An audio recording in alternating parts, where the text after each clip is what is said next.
Everybody lies sometimes. A few of the lies we tell may even be justifiable. For example, when our host asks whether we like the dinner he has toiled over for hours, even if we intensely dislike it, we may rightfully choose to be more, shall we say, diplomatic. However, most of the lies that most people tell are not for some noble or higher purpose, but stem from our desire for self-promotion or for the sake of hiding something that is less than self-congratulatory.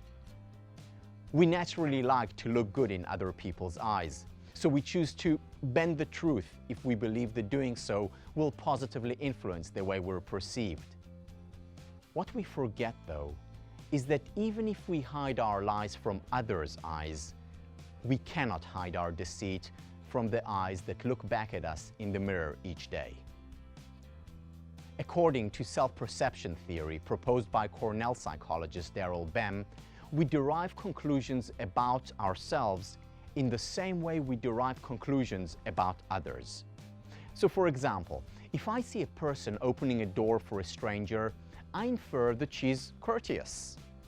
If I see someone screaming at a bystander, I conclude that she's difficult to deal with.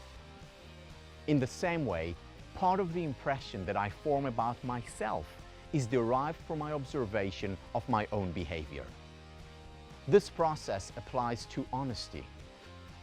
I am more likely to respect and admire a person who tells the truth and to dislike or disapprove of a person who lies. According to self-perception theory, we form similar appraisals of ourselves. So if we lie, we're less likely to hold ourselves in high regard. With each lie, our self-esteem suffers, because while we may be able to get away with a lie in the sense of never being suspected or caught, we can't get away from ourselves. Dishonesty may, in the short run, make us feel better. In the long run, however, to enjoy the comfort of a healthy, positive, and stable self-esteem, we need to be the kind of person we admire. To raise our awareness of honesty, psychologist Bella De Paolo suggests we keep a journal of our interactions with others over a course of a week. At the end of each day, briefly write about any interaction you had for over 10 minutes. What did you talk about?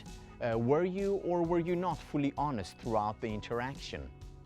Merely raising awareness can go a long way in becoming more honest. Commit to honesty. To take awareness to the next level, commit to actual change in the way you interact with others.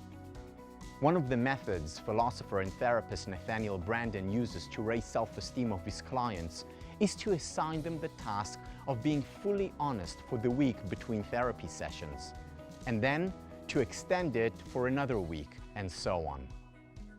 Be extra vigilant about being honest, reminding yourself by wearing a bracelet or by inserting a daily message in your calendar about the fact that honesty pays.